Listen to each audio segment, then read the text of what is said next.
So thanks everyone for coming to join us. For those of you who have or have not attended a number of our webinar series before, this is the Lemonade Stand, where we try to make lemonade out of the lemons of 2020. And we try and present topics relevant to male contraception, its development, its acceptability, and really try and bring in a whole bunch of people under one roof. We want these to be both a avenue for conversation, as well as an information outlet, as well as a networking opportunity. So please feel free to reach out to us if you have any ideas for future topics, ways that we can make this series interesting and better for everyone. Today, the topic that we're going to be covering is the landscape of male contraception funding. Our guest speaker today is Maya Goldstein from Policy Cures Research. And what we'll be doing today is talking kind of largely about where male contraceptive funding is. Policy Cures and with Maya has this tool called GFinder, which is a really excellent survey of the funding landscape of a number of different disease areas, sexual and reproductive health areas. And I'll let Maya talk more about the background of those here in a minute. But as we all know, male contraception is a terribly underfunded field. And increasing interest in male methods is one, important to increase funding, but also understanding what the funding landscape is helps us to find opportunities where we can maybe collaborate with related sectors, leverage funding across each other, and ultimately work towards this effort of team science, as we've been talking about. So with that, I'll introduce Maya Goldstein, our speaker. She's coming to us today from Australia, where it is early morning. Maya has a background as a senior analyst with Policy Cures, comes from Marie Stopes before that, and does a lot of great work with data analytics. I'll let Maya introduce herself a little further and take it from here. Thanks, Logan. I might go ahead and share my screen straight up. Give me one sec. You guys see that? Mm-hmm. Cool. All right. Thanks very much. My name is Maya Goldstein, and I'm a senior analyst at Policy Cures Research. Can you hear me okay? Hi. Perfect. Okay. I'm also the project. You're good. Go ahead. I'm going to keep going. Okay. I'm also the project lead for the sexual and reproductive health component of the GFinder project. So as Logan said, GFinder tracks annual investment in research and development for products and technologies that address persistent global health issues, and particularly those that affect or disproportionately affect people in low and middle income countries. So we've actually been collecting R&D investment data on neglected diseases since 2007, every year, and on emerging infectious diseases since 2014, and including COVID now. We collected SRH R&D investment data once before in 2014, and that was looking at investment in the previous year in 2013. But this 2020 report looks at the landscape of investment in sexual and reproductive health R&D for the year 2018. So because there was a 5-year gap between the first and the second report, we felt that a review of the scope was needed. So we, with the help of a sector-wide consultation and our expert advisory group, we reviewed the whole gamut of SRH issues that there are and filtered them based on 2 criteria. One, whether that SRH issue was a particular and significant health issue affecting people in low and middle income countries. And secondly, whether that issue was driven in part or in full by the need for new products. So either there weren't any at all or better ones were needed. So this helped us filter down to 7 key sexual and reproductive health issues and associated product gaps: contraception, HIV, STIs, multi-purpose prevention technologies, which sort of sits across all of those, HPV and HPV-related cervical cancer, preeclampsia, and postpartum hemorrhage. We also collected data on non-issue specific R&D like platform technologies and core funding. So we then surveyed the sector for investments made across those issues and product gaps for FY 2018. Lastly, it's important to note that to be included in the report, the R&D needed to be for products that are appropriate to and suitable for LMIC context. So, for example, heat stable or user controlled or something like that. So, the results showed that overall, across those issues, $1.7 billion was spent in R&D in 2018. But there was obviously quite a big variation in investment between issues and within issues. There's a lot to say about all of these, but because we're talking about contraception, I'm going to focus on that for the rest of the presentation with a little bit of MPTs at the end, and I'll give an overview of the contraception R&D landscape and then split it by male, female. All right, so $64 million was spent in contraceptive R&D in 2018, and this was mostly spent on short-term methods, and within that, mostly on drugs. Now, this kind of reflects an evolving area of interest in R&D for short-term methods that have longer durations of action or are user-controlled or non or less hormonal. So we collected R&D data on the 6-monthly injectable as opposed to the 3-monthly, and for example, once monthly pills, which is what that star-shaped thing is in the corner, versus daily pills. Oops, I think I've had a bit of a malfunction. One sec. Let me just share one more time. Oh. You can't have a presentation without it malfunctioning, so just bear with me. Okay, let's go back here. Okay, all right, sorry guys. This was followed by investment in long-acting reversible methods, mostly devices in combinations, products.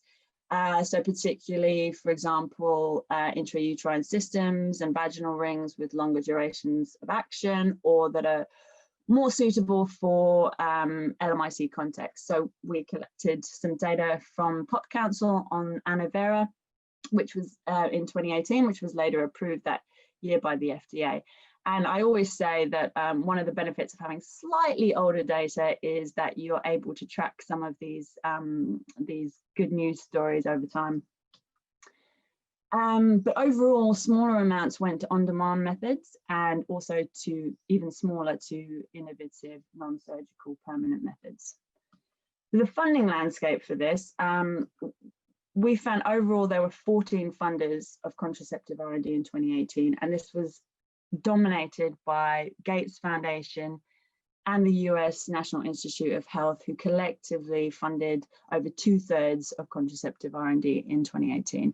And as you all probably aware, this is a trend that's largely unchanged for the last part of the decade or so. There was some interest from industry, but it is notable that these were from women-focused small biotech companies.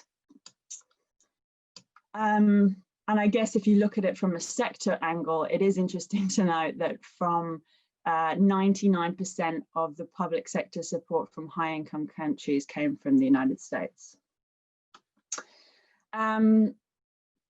So who was actually receiving this funding and who was doing it? Overall, we reported 70 recipients in 2018, although the top 12 did make up, which is that on the right, made up 85% of the total. At the top was aggregate industry, which represented 20 pharmaceutical companies, and they received 40% of all of the funding. FHI was the single largest recipient, largely to conduct large-scale multi-partner, multi-year contraceptive R&D programs like CTI Initiative and Envision FP. But from a sector angle, there was sort of an even split between public sector and private sector organizations receiving this funding, but intermediaries like FHI and Conrad did play an important role. All right, so this is the bit everyone's waiting for anyway. What was the split between male and female contraceptive R&D funding? Well, unsurprisingly, majority, the lion's share went towards R&D geared towards female end users. 71%, 46 million out of 64, and just 9.2 million or 14% went towards male-focused contraceptive R&D. The unspecified bit is not enigmatic. It was just for grants where it wasn't specified, or it was both.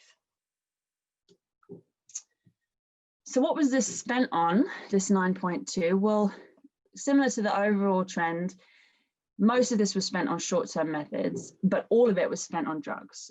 So we collected and reported on investment data on clinical trials for novel formulations of hormonal male contraceptives like the Nest gel and DMAU injectable, as well as quite a lot of grants around in discovery and preclinical looking at non-hormonal drugs.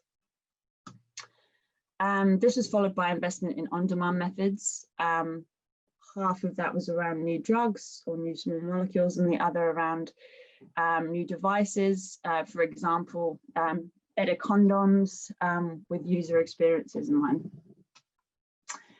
The multiple or unspecified duration is again just a similar where the grants didn't specify or had multiple indications.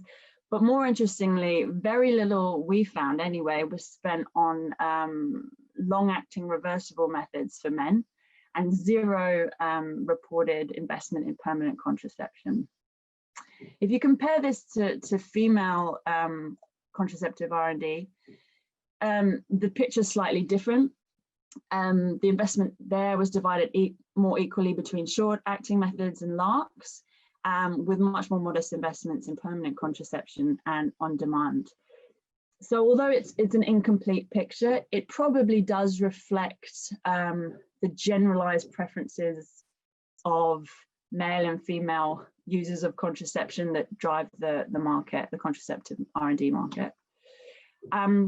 Lastly, what is quite interesting also to compare is that 3/4 of male contraceptive R&D funding went to early stage research versus female R&D, which was about 50% in clinical development and post-registration.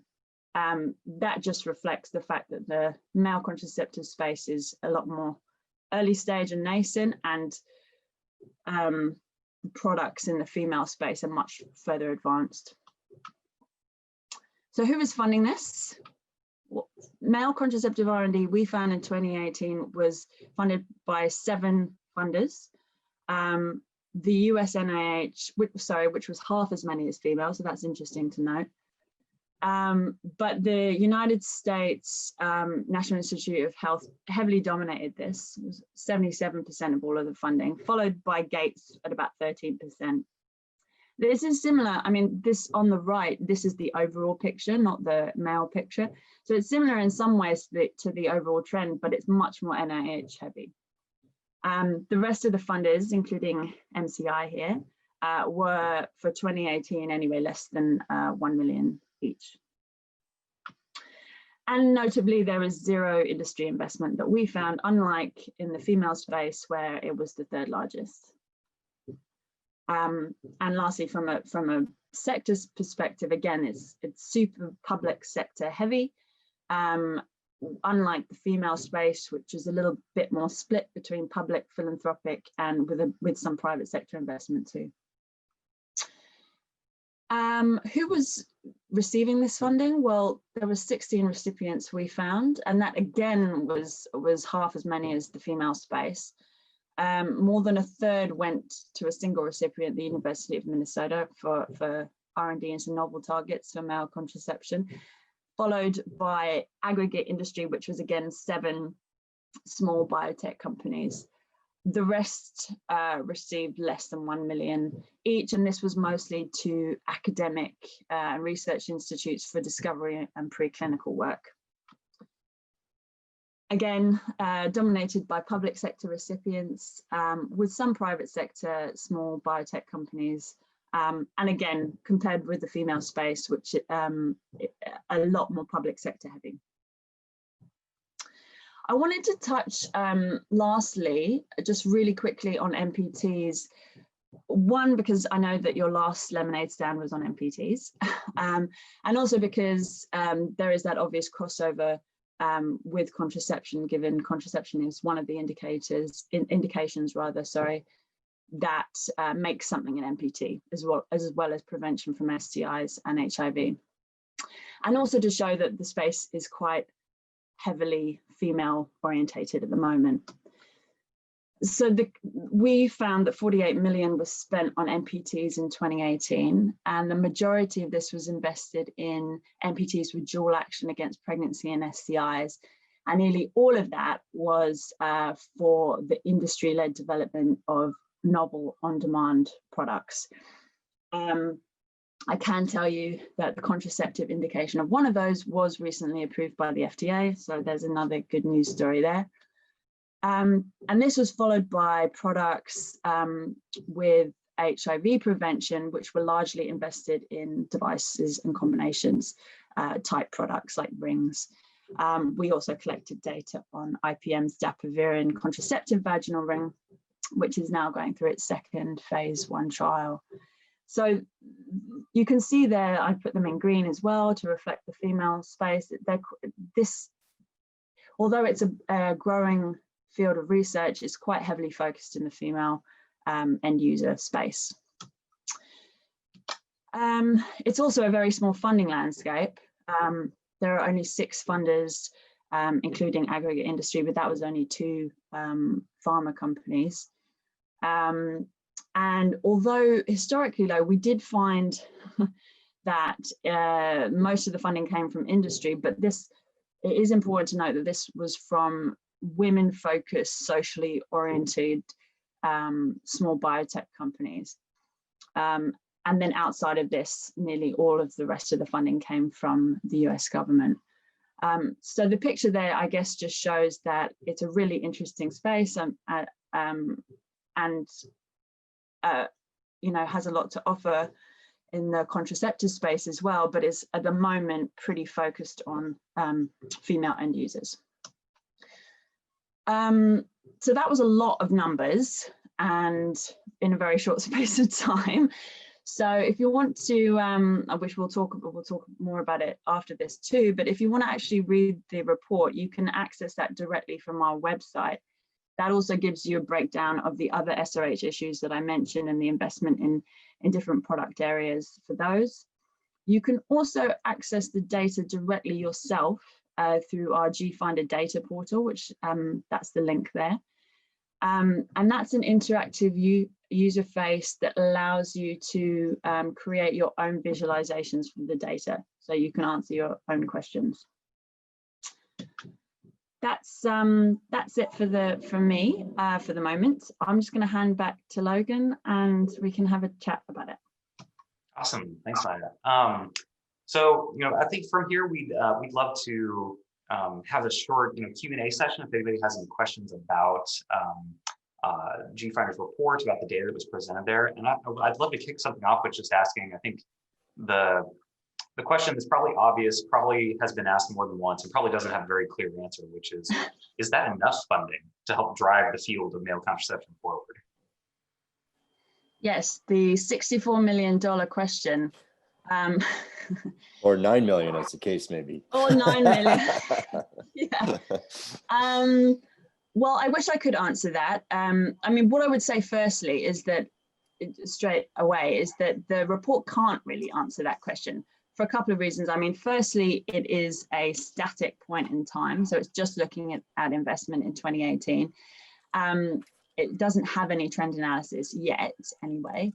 It also isn't actually looking at what the gaps in funding are. It's just looking at what people are funding now. So although that data can't answer that question, I think the fact that the criteria used to identify issues to review investment in involved seeing where the gaps are and identifying that there are product gaps that are needed that still exist, by definition means that we're still not there.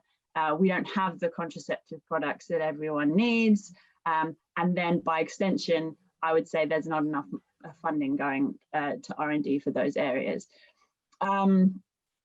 So although I wouldn't be able to definitively say that, I think that there's a long way to go, and the momentum that is people like yourself at MCI are driving towards male contraceptive R&D is really important and would need to continue.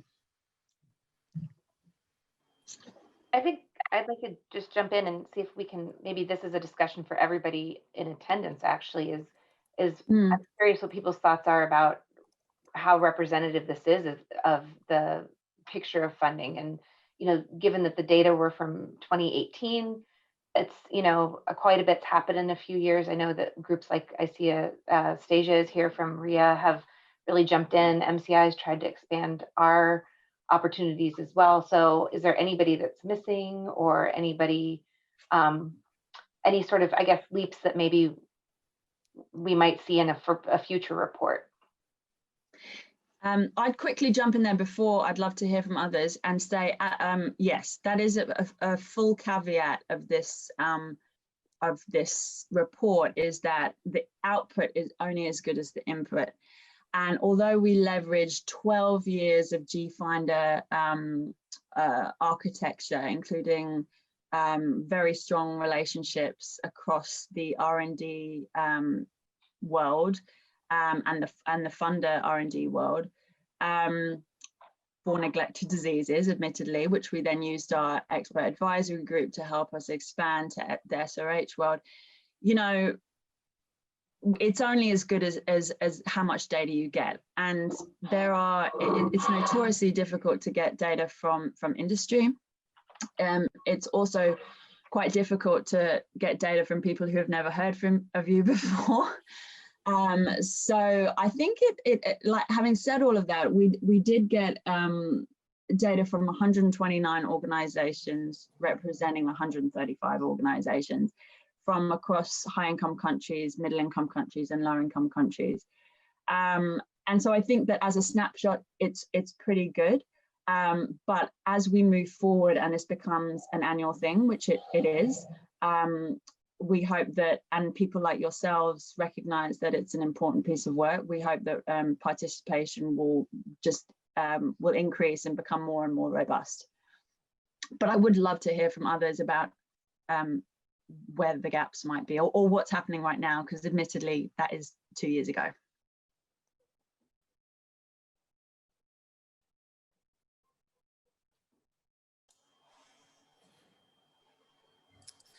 This is Dan Johnston. I can say that the numbers are pretty good since I'm from the NIH and I run the contraception research branch, and the branch is responsible for a lot of that funding. The data weren't spot on, but they were very, very good, and the trends are all correct and the general numbers are right. People should understand that when you see things like $4 million or $3 million going to the University of Minnesota, that's related to a center award, which I'd say, you know, roughly a quarter of that money went to Minnesota, a quarter went to Harvard, a quarter went to UMass, and a quarter went to Cornell. So when you get a center award, it does spread out. But I give you a lot of credit. The government, you know, I have trouble finding out how much money is spent on contraception, because the way the NIH actually fractionates it, they tie us in with fertility and infertility, which makes it almost impossible. You know, but I know the numbers. But you know, when people ask, they try not to tell, and when they tell, it's usually a mess. And you've done an excellent job of somehow teasing out what a lot of that was. The other point I should say is 2018 was unusual, because while we're required by law to have 3 contraceptive research centers at any one time, in 18, we only had 1 funded, just because that's the way that the peer review went, and I was only able to fund 1, and that was Minnesota. And so, you know, it'd be a little higher now, because I do have 3, one that's at Cornell and another one that's at Boston University. So those, you know, those are now heavy reproductive centers. But in general, the numbers are very good. I'd say they're a little higher in general than what you had, but you know, trends are all accurate too. So it was a good job. That's encouraging to hear. And actually, you touched on a really good point when you, the first point you made, Dan, about how that money to University of Minnesota was actually an award that was then subcontracted to others. That's something that in general at Policy Cures Research, I wouldn't say we struggle with, but we have existential conversations about all the time about funding flows, because we really want to capture, like we've made a philosophical decision to focus on funding. So that makes it slightly easier. We're like, okay, so where's the funding coming from whom and how much, and where's it going to? But that only tells part of the story. Like where it goes from there is really interesting as well. And, you know, saying that all that money went to FHI also went to a whole bunch of other people as well, which we don't always capture in our reports. It is something that we're looking at going forward about how to talk about onward funding and doing separate analyses of that, because I think that would give a much more complete picture about where it's going and who's doing what. All right. The other interesting point I would make is look at the funding by Gates on mail. As far as I know, and I spent 5 hours on the phone with them yesterday, they don't fund a single mail project, but they do fund a lot of platform work, right? So they're doing a lot of work in the space. But as far as I know, they don't fund any one project. They're just kind of laying a groundwork and making things available. So I don't know what their long-term plans are, but it's interesting to note that out of all that money that they spend, and they're clearly interested, they're not funding any development project that I know of in the mail. Yeah, I mean that may, I'm sure that's true now. So and I think that you're right. That might have been more general work, but I think also their contraceptive portfolio is kind of evolving as well. So I'd be interested to see where that goes going forward. Yeah, it's not meant as a criticism because your numbers are correct. It's interesting to say that they're working on things related to male contraception, but they're not focused on any one. And so I'm not criticizing. I'd say your numbers, I'd say, are pretty correct compared to what I see. They're just not on a product, which hopefully will be. There's a number of things. They don't work on vaginally administered projects by their definition, and they don't work on MPTs by their definition. And hopefully, maybe they change with time. I don't know. They're undergoing a large change in the organization. So hopefully they get into those spaces. And we at the NIH, we talk to them all the time, and we talk between us. We do certain things together. They do certain things we don't do, and they certainly do things that I'm not focused on. Maya, I've noticed on the website there are a lot of great ways to visualize the data. Moving forward in subsequent years, are you guys thinking about new ways to add different ways to analyze the data in a higher resolution? So for funding flow, if it were to go to other universities, to add that as a metric, or even to think about like with Gates and how Dan's talking about them being invested in platform technologies. Are those things that you're thinking about for future reports? So I don't want to detract from this by talking about COVID, but I'm going to. The COVID tracker that we have, which is actually different, and I can share it with all of you at some point, probably in the chat. It's a different platform from the GFinder data portal. That is quite different because usually we collect retrospective data, and the COVID analysis is obviously all real time, and the onward funding is really important and interesting. We have developed some visualizations which show that quite nicely, where the funding's going to, where it goes in the middle, and where it's going to at the end. So that is definitely something, because we've got some experience with it now, that's definitely something that we're looking for with the rest of our work in neglected diseases and sexual and reproductive health. Platform technology stuff, absolutely. I mean, so we do collect a lot of data on that, and that you should be able to pull up visualizations on the funding landscape for that across sexual and reproductive health, neglected disease, and emerging infectious diseases in the data portal. But the data portal is quite new, and so it's a constantly learning process. So actually, it would be great if any of you do end up using it and you have any feedback on it, good or bad or constructive, that would be really useful. But I'll also share the COVID one so you can have a look at some of those flows.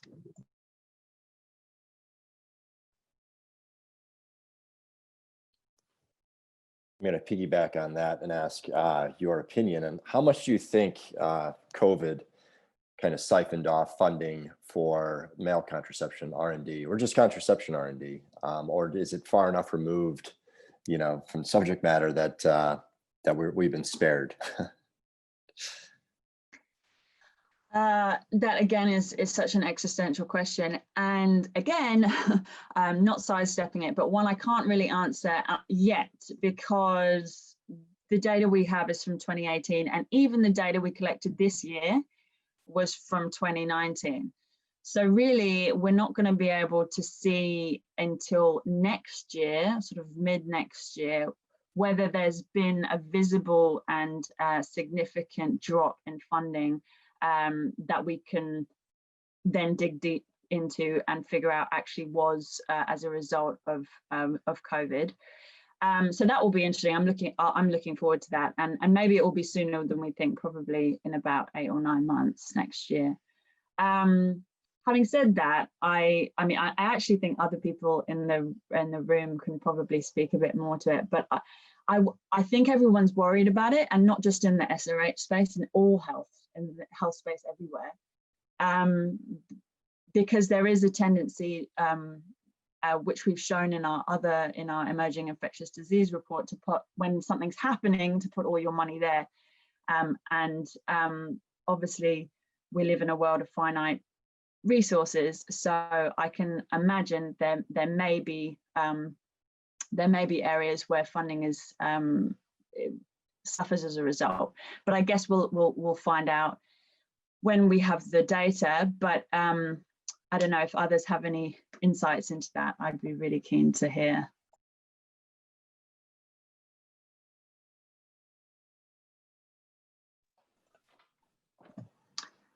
Well, I mean, one other thing I was going to say was one interesting thing I read recently that was modeling user preferences and changes in user preferences for contraceptives during COVID, and how sort of potentially, anyway, because it was a model, the demand for user-controlled methods may increase now, and maybe something we're seeing now, but the R&D for this kind of lags behind a little bit. So it might be interesting to see in a year or so how the contraceptive R&D space pivots or not, to see whether the landscape of user preferences has changed or not. I think that would be kind of an interesting piece. So I would like to I see where we are here. We've still got a decent amount of time to chat. So I'm going to ask a pretty straightforward question of everyone, which is, how can we bring more funding into the space? We all know the answer, right? Like off the top of our heads. I know this is something that I think this platform is especially useful to us, is to get your opinions on this as a group. And for us, we've obviously think about this a lot because we're a very small organization. So I'm jumping the gun just very slightly to announce this, but we're actually really excited. You've all heard us, and several on this call were part of our Team Science initiative last year, in July of last year. And one of the things that came out of that was this concept of team science, and how can we, as much as we need to be looking to bring in new donors and investors in this space, how can we also do a little bit of helping ourselves in the meantime?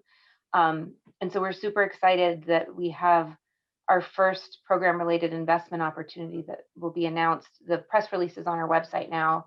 It'll be, I think I'm looking at Kevin, announced hopefully later today.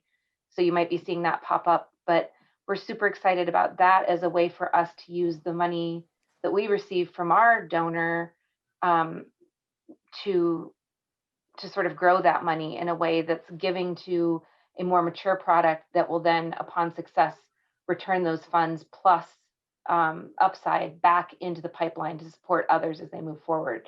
So that's sort of the nearest term way that we could see to bring additional funds in, is to sort of control our own loop. But we're also constantly reaching out to people and trying to identify other donors and investors that aren't from this space. So I'm curious if any of you have had any similar sort of efforts or conversations in some of the, I think it's fair to say that the groups that Maya spoke about as donors in the space are generally speaking the known entities to those of us that have been in the contraceptive space for some time. So how might we start thinking about tapping into some of the folks that I know I've had conversations with many of you on this call about, folks from, you know, the environmental sector or other sectors that maybe don't have a keen awareness of the impact that contraceptive increase would have on their missions as well. So I'm curious what people think about that.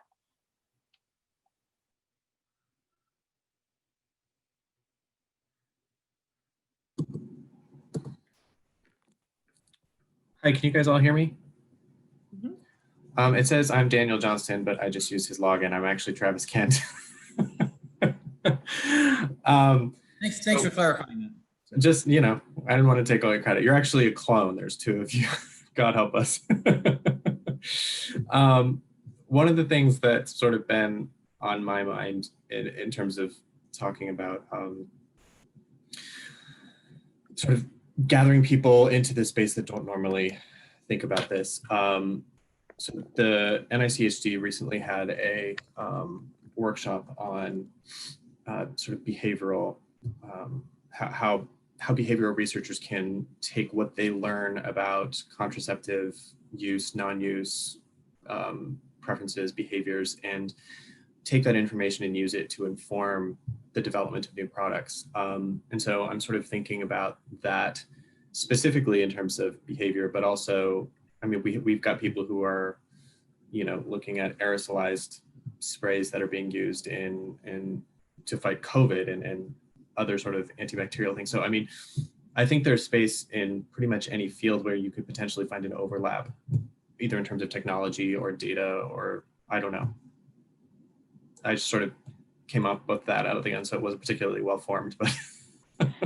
No, I think that's a great point. And, you know, all those steps that you're mentioning, especially, I try to hold myself back because the platforms are very exciting to me. And I think that is a way that we can potentially benefit from what others have done ahead of us and get to market faster, potentially in some cases. So I think that's a great one. Thank you.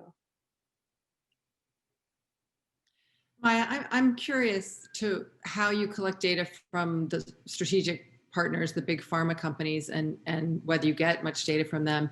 And then secondly, you know, there's the sort of the VC community and whether or not you're tracking, you know, what investments are made through the VCs, whether you subscribe to Crunchbase or any of the other services that track, you know, contraceptive investments through there, and if that's part of your data set. Thanks, Stacia.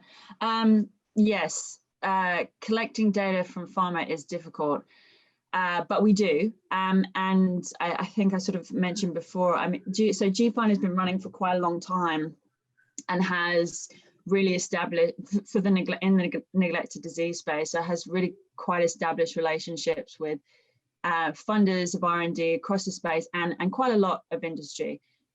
So where we have those relationships, we tapped on the SRH and we did get some good input, but there is a reluctance from big pharma and from little pharma to share data, even though, as you would have noticed, all of the industry data is aggregated, and that's just for purely to anonymize it. So even though we make those assurances, it's quite difficult to get that data from them. So I do think that there is a gap generally across all of our surveys and all of our reports from that space. And that's changing a little bit as people are seeing more of PolicyCures research and seeing more of GFIND and realizing that, oh, it's safe to put your data in there, and actually it's kind of cool to, even if you want to be called out. So we're hoping that will develop over time.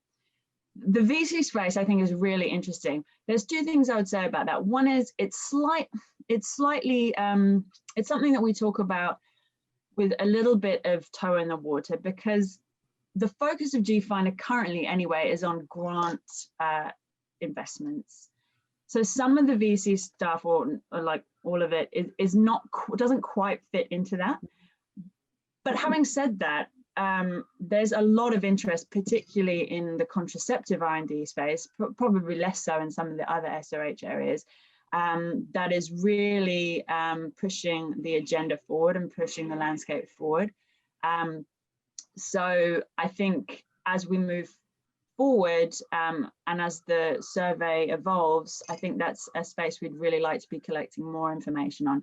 It's also a little bit hard to get that information too. So yeah, connecting into the right spaces and forums like this is useful.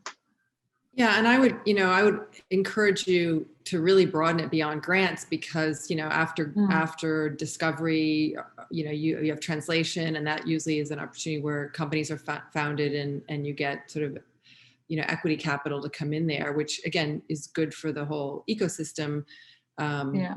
And I think it's a little easier to track probably on the VC side than it is on the pharma side, because it's often published in well-known databases. So yeah, and I think I don't know, maybe this isn't entirely true, but I think the contraceptive R&D space is quite different when you look at it in comparison to the other issues we're talking about. It is quite unique in and of itself. I mean, compared to HIV or STIs or preeclampsia, PPH, those are all diseases, and contraception is not. And so the investment space has a different angle, and it's part of the reason we know why industry is more trepidatious about investing in it.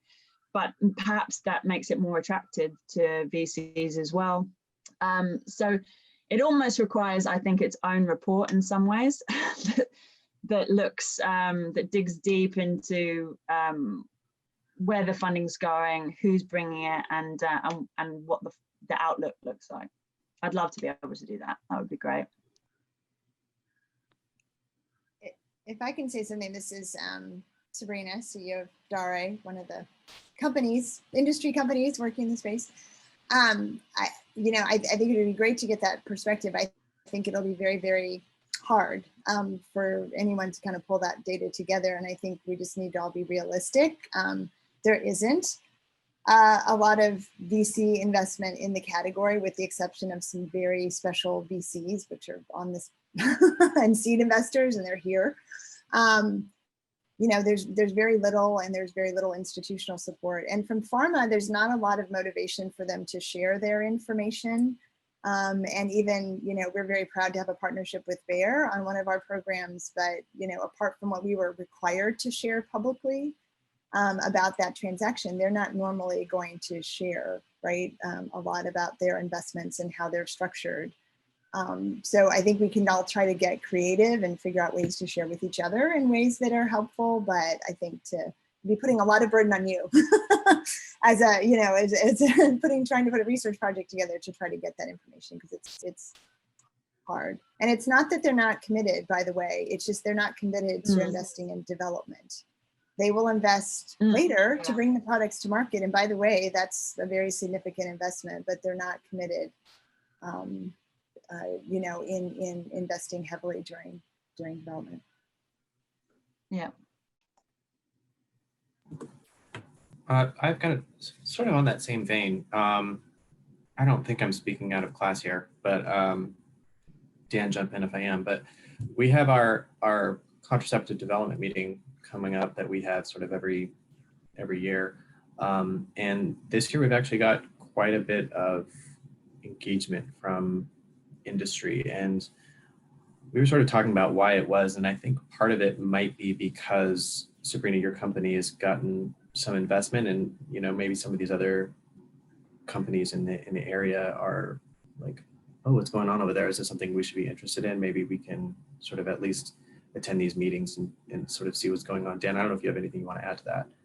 No, we got about 6 companies coming, and I've talked to most of them on the phone, and people are helped by the fact that it's a virtual meeting. They can pop in, pop out. They don't have to send anybody.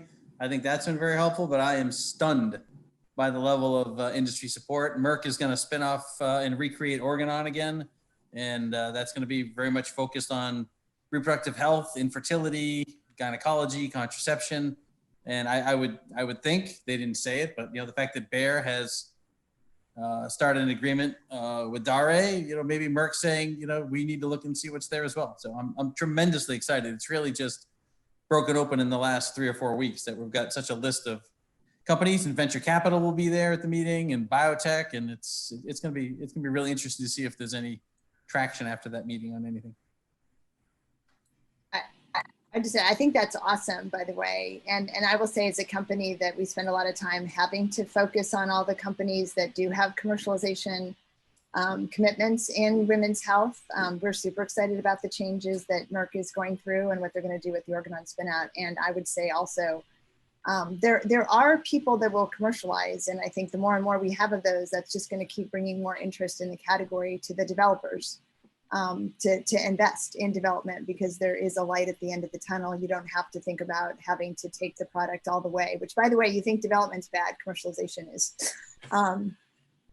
significantly even more expensive than getting a product approved. So I think all of that really bodes well for the category. And also the more, just one more comment and I'll be quiet, but also the more that as we talk about male contraceptives, I think what we do at Daré is talk about them in the context of, like, the best contraceptive for a woman would be the one she doesn't even have to take, therefore a male contraceptive. So I think also just having people recognize that, yeah, it's a product that the male will take, but it's in this context benefiting the partnership. The other thing we can realize is, in the limited conversations I've had, one of the questions I got, and I won't say who I got it from, are, what's coming in the area of devices, right? And obviously, I think, Daré is really great because somehow you got your product, which I think is great. It's a device, even though it's got, first gluconate in it. They want risk, but they don't want too much risk, and they want speed to market. And when you think about male contraception, you are typically looking at a systemically administered small molecule. It's going to have a long development time. It's going to have really high risk. And what I'm hearing, is, okay, if we're going to get into this, what's lower risk? And that's usually devices, and that's something to be thinking of, because I know the Male Contraceptive Initiative is investing in devices as well, and you're going to get a lot faster win from a device. You may not get the heavy innovation, but you'll get a much faster development time. And things like the government, like where I am, I mean, we can take part of and I purposefully do take part of my portfolio, and I make it high risk and I make it high innovation, because that's kind of what we're here for. Drive some science, drive some innovation. But if it was my dollars I was spending, I'd be looking for enough innovation to get my market space and not, not going on something that's a, 3% chance of success. Yeah, and the other angle to that too, by the way, is, and I've kind of gotten on my soapbox on this on male contraceptives, which is figure out some targets where you can start with the female indication first with that target, because then you will have already gotten through some regulatory hurdles that then when you're then going after something totally new, a male contraceptive, where there's already going to be so many regulatory challenges to align with the FDA on what the requirements are going to be, you will have already gotten through some of the also risky part of those FDA interactions, which is just on your new chemical entity.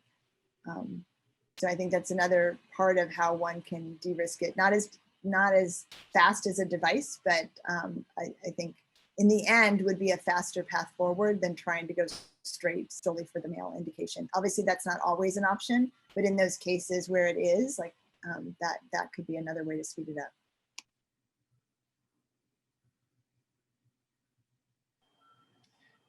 Margaret, I see you talking. I think you're on mute still.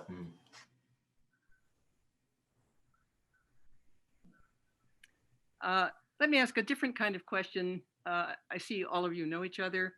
I'm a philosophy professor. I've met Dan Johnson some years ago at the University of Utah. I remember. But this is a question about where someone like me, who has written on male contraception, although been distracted by issues of infectious disease and other bioethics issues in between, would go for a comprehensive picture of what's going on in male contraception. There are all different organizations here. There's a lot of different views. And the question is, what's the most reliable source? I mean, I assume everybody will say it's me, it's my place. But it's, if you think about the dissemination of information about male contraception. Lots of you have groups that are doing that, but general authors in fields like bioethics can also do quite a lot of that, especially as a great supporter of male contraception, although supporter of the view that what you really want is double coverage, female and male. Where do you go for reliable source? I see you, Maya, smiling as if that were, I see Kevin smiling and I see Heather smiling. Well, I think that's smiling. Yeah, I think that's an excellent question. And I can jump in a little bit to say that it depends on what you're looking for in general. If you're looking for information on methods in development and mechanisms of male contraception, there's some on our website. There are also a number of great scientific review articles out there that go into detail on kind of where methods are in the pipeline.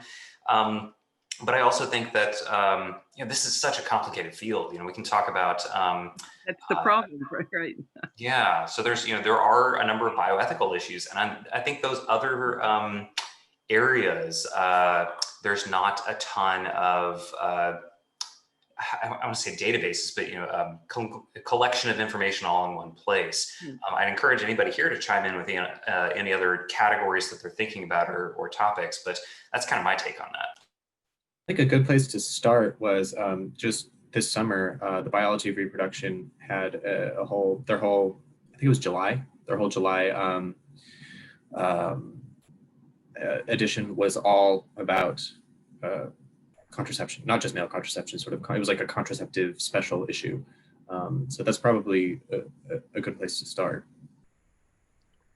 Yeah, I'll just chime in and say, a good rule of thumb is if you see a headline that says male contraception coming soon, that's an unreliable source of information. But yeah, I think one of our mandates at MCI is to try and carve out as much of that space as possible to provide that kind of unfiltered, unbiased information. That's what we invest in outside of our research grants is really kind of contributing to that body of knowledge out there and filling that dearth that exists and trying to be that a responsible counterpoint to a lot of the more clickbaity information that goes out there. So I'd encourage you to reach out to us at any time, and if we can steer you in the right direction, we will. That's great. I mean, the trick is you can't promise coming soon, but you can promise think about it in advance and what kinds of ethics issues need to be addressed, right? Absolutely. And I think the most difficult one is the shifting of contraceptive responsibility to males and away from females. You want both. Yeah, I was just about to say that's one of the things that we often find ourselves taking the position of is it's not an either or, it's an and that Yes. I think that's one of the divisive nature of contraception is something that's kind of curious because it takes two to make a baby, so it should take two to choose what is the best contraceptive method for a couple as they're thinking about their family planning needs. Yeah, and for people who aren't actually in couples. Yeah, that too. Awesome. Well, I see we're quickly approaching the hour, and I want to just take a moment to thank everyone for coming, first of all, and then also to thank Maya for bringing this topic, bringing this information. I think the GFinder reports are a really excellent source of information, and one thing that I'm particularly excited about is to see how things change longitudinally as more information is developed.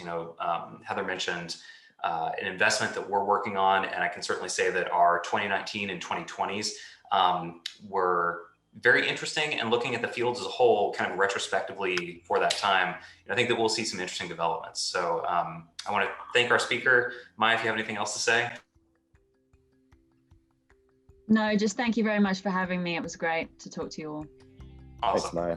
Well, thanks everyone for coming. We really appreciate your time, and feel free to reach out to any of us at any time if you have any questions or follow-ups.